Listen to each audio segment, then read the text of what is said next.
नमस्कार साथियों।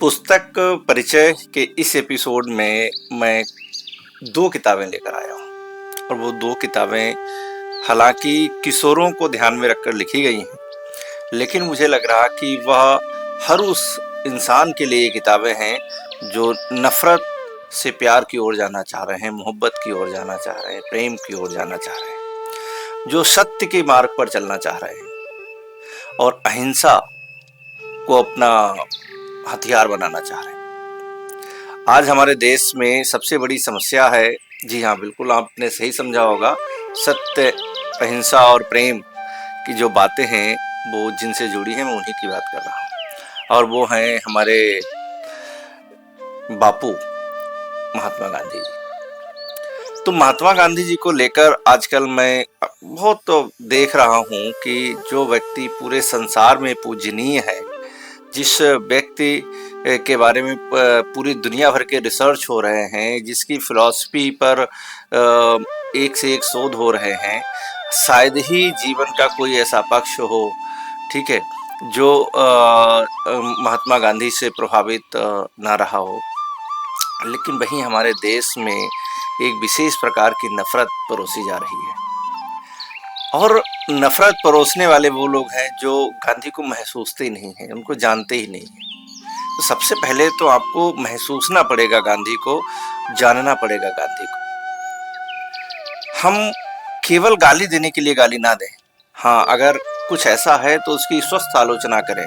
आलोचना करने में कोई गुनाह नहीं होता है, चाहे वो गांधी हो, चाहे वो कोई हो। हमारे यहाँ तो हर किसी की आलोचना या समालोचना करने का अधिकार हमारे पास है, लेकिन आलोचना होनी चाहिए, स्वस्थ आलोचना होनी चाहिए, गालियाँ नहीं होनी चाहिए। मैं आपको एक बता रहा हूँ, एक किस्सा। हमारे एक मित्र हैं, वो कुछ साल पहले सऊदी अरब में थे, वहाँ टीचिंग कर रहे थे। तो बोले कि वो एक छोटे से मॉल नुमा एक दुकान में जाते हैं और वहाँ पे कुछ सामान खरीद रहे थे। तो वहाँ वो जो सऊदी एक व्यक्ति था, गाउन वाइट पहने हुए, वो भी वहीं पे ले रहा था। बोले हम लोगों का कोई मतलब नहीं था, कौन है क्या है, कुछ नहीं। और वो मतलब बहुत भाषा का भी अंतर था कि समझ नहीं पा रहे थे कि वो क्या बोल रहा है, ये क्या बोल रहा है। बोले बट जब पेमेंट की बारी आई और उसने अपने यूपीआई करने के लिए जब मोबाइल उठाया तो उसकी स्क्रीन पर महात्मा गांधी जी का फोटो था। तो बोला, उसको उत्साह हुई और उसने जानना चाहा कि तुमने ऐसा क्यों लगाया। तो बोला आज 2 अक्टूबर है और ये व्यक्ति केवल इंडिया का नहीं है, ये पूरी दुनिया का आदमी है। इसने प्रेम का संदेश दिया है, इसने सत्य और अहिंसा की बात कही है। उसने जैसा भी कह पाया, तो वो कह रहा था कि मैं उस दिन इतना गदगद हो गया, इतना गदगद हो गया कि पूरी रात सो नहीं पाया कि जहां हमारे देश में इस तरीके की बातें हो रही हैं, वहीं पूरी दुनिया में, पूरे विश्व में जिस आदमी ने हमारे देश की पहचान बनाई, हमारे देश की बड़े ही नेगेटिव प्रचार भी हुए हैं और पॉजिटिव भी बहुत प्रचार हुए हैं। और उन पॉजिटिव में आज आधुनिक भारत जो है, सच पूछो तो महात्मा गांधी की वजह से जाना जाता है, कि गांधी का देश कहा जाता है। ठीक है, बुद्ध और ये सब के देश कहे जाते हैं, लेकिन वर्तमान में जो भारत है वो गांधी का देश माना जाता है। नेहरू की बात होती है वहाँ पर, लेकिन खैर ये राजनीतिक बातें होंगी, हम इससे थोड़ा आगे बढ़कर आते हैं। और आज मैं उन 2 किताबों के बारे में बता रहा हूँ जो हर एक घर के अंदर होनी चाहिए। मैंने पिछले वर्ष करीब 100 किताबें मंगाई थी और जो भी हमारे युवा बच्चे 9th क्लास से लेकर 12th क्लास तक के रहे, जिन्होंने उत्सुकता दिखाई, मैंने उनको जन्मदिन पर भेंट भी की ये किताबें। बहुत सारी, मैं जितना कर सकता हूँ अपने व्यक्तिगत स्तर से करता रहता हूँ। तो ये किताब है एक था मोहन, ये देखिए, एक था मोहन, और दूसरी किताब है बापू की पाती। दोनों किताबें जो है क्या कहते हैं, बहुत छोटी छोटी किताबें हैं और एक विशेष प्रकार से लिखी गई हैं, प्रस्तुत की गई हैं। और दोनों को बनाया है, लिखा है सोपान जोशी जी ने। सोपान जी का इस प्रकार का बड़ा सुंदर कार्य रहता है। और ये जो एक था मोहन महात्मा गांधी का जीवन परिचय है ये एक्चुअली, ठीक है। तो इसमें छोटी छोटी कहानियों के माध्यम से उनकी कहानियां कही गई, छोटी छोटी कहानियां, यानी 1-2 पेज में कहानी भी है और चित्र भी है। ठीक जैसे डरपोक आजाद नहीं रहते, तो देखिए कहानी की शुरुआत यहीं से होती है। पहली, मोहन एक साहसी बालक नहीं था। जब कोई बड़ा प्रसिद्ध हो जाता है तो उसके बारे में कहानियां गढ़ी जाती हैं कि वो तो बचपन से ही ऐसा था, ठीक है।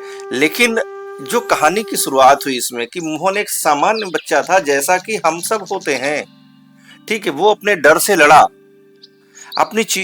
जो अपनी कमियां थी उनसे लड़ा, और फिर वो एक मजबूत आदमी बना। फिर एक वो विशालकाय क्या कहते हैं पर्वत का आकार लिया उसने। लेकिन बचपन में वो बिल्कुल ऐसा नहीं था, वह एक सामान्य और डरपोक बच्चा था। तो मोहन एक साहसी बालक नहीं था, बहुत से दूसरों बच्चों की तरह ही उसे भूत प्रेत का, डाकुओं का, सांप का डर लगा रहता था। लाज इतनी आती थी कि स्कूल में किसी से बात करने से में सुकचाता था, डरता था कि दूसरों से बात करेगा तो वे उसका मजाक बनाएंगे। जरूरत से ज्यादा बात ना तो शिक्षकों से करता था और ना ही अपने सहपाठियों से। घंटा बजने पर ही विद्यालय में घुसता और छुट्टी होते ही तीर की तरह दौड़ता हुआ घर लौट आता था। इस प्रकार की कहानियों के माध्यम से ये किताब कही गई है, ठीक है। देखिए इस तरीके से कहानियां भी हैं और एक चित्र भी यहाँ पे दिया गया है उस हिसाब से, और ये बड़ा ही सुंदर चित्रकारी इसमें की गई है। तो महात्मा गांधी जहां हो वहां, तो इस प्रकार से सत्य निडर बनाता है। एक मध्यम दर्जे का छात्र, पति पत्नी और आजादी की लड़ाई, अनाली बना कुली रजिस्टर, मुकदमेबाजी से फैसले मिलते हैं, न्याय नहीं। पिट पिट कर सीखा रंगभेद का सबक, चमड़ी का रंग और रेलगाड़ी से उतारा जाना, करने वाला ही सीखता है, दूसरों का मन जीतने वाला हाथ का काम, लिखना पढ़ना धीमी गति से क्यों करना चाहिए, सत्याग्रह यह क्या होता है, प्यार चमड़ी का रंग नहीं देखता, अहिंसक आंदोलन में महिलाएं भी आ सकती हैं, स्त्रियां यानी आधा देश, अपनी सफाई अपना धर्म, जेल भी एक स्कूल है, मेहनत और आराम बांटने से प्यार बढ़ता है, मुश्किलों को आसान बनाने वाली मेहनत, जाति और छुआछूत का कड़वा सच, जात प्रथा को मिटाना है, नाम फैलता गया, घर छोटे होते गए, नीलहों के आतंक से छुटकारा, मिट्टी से नेता भी बनते हैं, कपड़े से आदमी बनता है क्या, कैसा हुआ हिंदुस्तान गरीब, एक हत्याकांड से जन्मा आंदोलन, देश को बांधो ऐसा धागा ले आओ, ये खादी यानी इज्जत का कपड़ा। तो ये किताब बनी है छोटी छोटी कहानियों से उनके जीवन की और इसकी रोचक शैली से। सबसे जो महत्वपूर्ण बात है जो इस किताब को बच्चों के लिए, किशोरों के लिए, बड़ों के लिए बहुत रोचक बनाती है, वो है इसकी लेखन शैली। यानी इतनी अपनेपन वाली शैली है कि आप एक बड़ी प्यारी सी कहानी, बड़ा प्यारा सा उपन्यास पढ़ रहे हो, ऐसा आभास इस किताब में होता है। तो ये बड़ी सुंदर किताब है और मुझे लग रहा कि आपके घर में अगर कोई बच्चा है 5th 6th 7th 8th 9th 10th class से, तो आपको उसको ये किताबें जरूर देनी चाहिए। तो ये किताब है। इसके साथ ही दूसरी किताब है बापू की पाती। ये इस तरीके के आकार में है, बापू की पाती, और इसमें एक किताब जो है दो तरीके से चलती है, एक कहानी के रूप में और एक कॉमिक्स के रूप में। ये बापू की पाती यानी कुछ प्रसंग लिए गए, इसको हम जीवन गाथा तो नहीं कहेंगे, कुछ प्रसंग कहेंगे इसको। तो इसमें जो सबसे बड़ी चीज है वो ये है कि जैसे देखिए अभी दिखाते हैं, इसमें जो एक तो सूची है वो आकारादि क्रम से दी गई, जैसे आ से अहिंसा, आ से आश्रम, ई से इम्तिहान, ई से ईश्वर, ऊ से उपवास, ऊ से ऊंच नीच, ए से एकांत, ऐ से एलोपैथी, ओ से ओखा, औ से औरत, का से करुणा, खा से खादी, गा से ग्रामोद्योग, घा से घृणा। इस प्रकार की चीजें इस वाले पेज पे दी गई हैं और उसी के पैरेलल इधर जो है एक चित्र कथा दी गई है, ठीक है। तो जैसे मान लीजिए यहाँ पर दिया गया है ये इस तरीके से, यहाँ पर है आ से अहिंसा, आ से अहिंसा, बस सिर्फ इतनी कहानी है और कुछ नहीं, सिर्फ इतनी, केवल इतनी। और इसके अलावा इस साइड में जो है एक चित्रकथा दी गई है। देखिए चित्रकथा बापू की कहानी महात्मा गांधी के जीवन पर आधारित काल्पनिक संवाद के साथ, राजकोट पोरबंदर का एक चित्र है। यहाँ पर गुजरात राज्य का एक खुशहाल इलाका है सौराष्ट्र, जिसे काठियावाड़ भी कहते हैं। इसी में समुद्र के किनारे बसा हुआ एक पुराना शहर है पोरबंदर। आज से 150 साल पहले यह एक रियासत थी, यहाँ एक राजघराने का शासन था। यहीं पर 2 अक्टूबर 1869 को मोहनदास करमचंद गांधी का जन्म हुआ था। पुतलीबाई मोहन की माँ उसे प्यार से मोनिया पुकारती थी। मोहन के पिता करमचंद कवा गांधी उनके पिता की ही तरह बेवी राज रजवाड़ों के दीवान थे। इस प्रकार की इधर कहानी चलती है और इधर मतलब सही पूछो तो एक तरफ उनका जीवन चलता है और एक तरफ उनका दर्शन चलता है, और इतनी सहज भाषा में दर्शन चलता है कि पूछिए मत।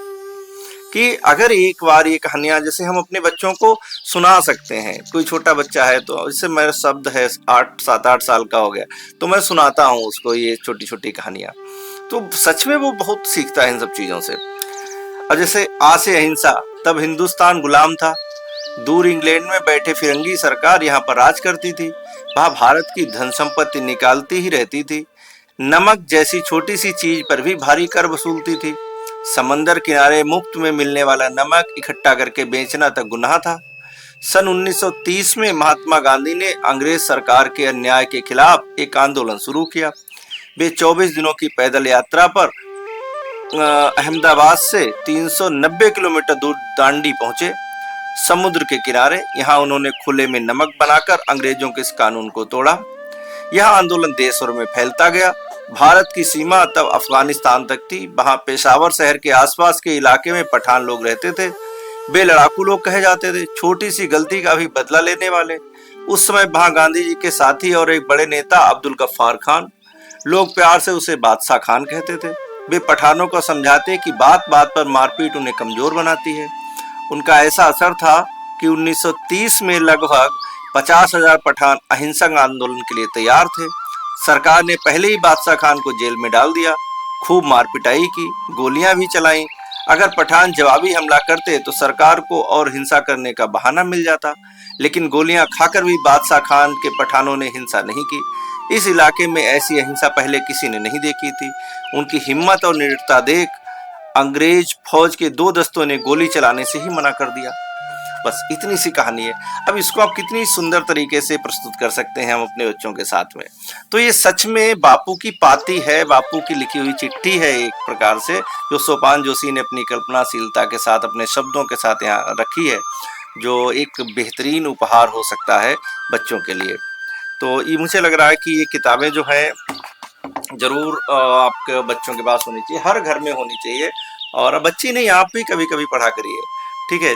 तो अगर आप ये चाहते हैं कि आपके बच्चे पढ़ें, बड़े इंसान बने, सच में इंसान बने, ठीक है, तो आपको इस प्रकार की किताबें आपको जरूर उनको देनी चाहिए, उपहार में देनी चाहिए, ठीक है।